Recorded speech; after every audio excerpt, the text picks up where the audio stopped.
মাসিমা, আমি যে তোমাকে ডেকেছি মা। ওরে বাচ্চা, তুমি আবার আমাকে এত রাতে কেন ডেকেছো?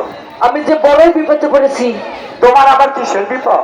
আমার পিঠে ওই বেঁধে বাজার থেকে একটি 10 নম্বর সুজিকে কেনে ফেলে দিয়েছে ওই বিশ্বা করে। সেই শ্রমে তুলতে পারি তাহলে কোন যুগে ফকির, আর যদি না তুলতে পারি তাহলে কোন যুগে জাদুকর জাদুকর জাদুকর। এই তোমার বিপদ? হ্যাঁ মা।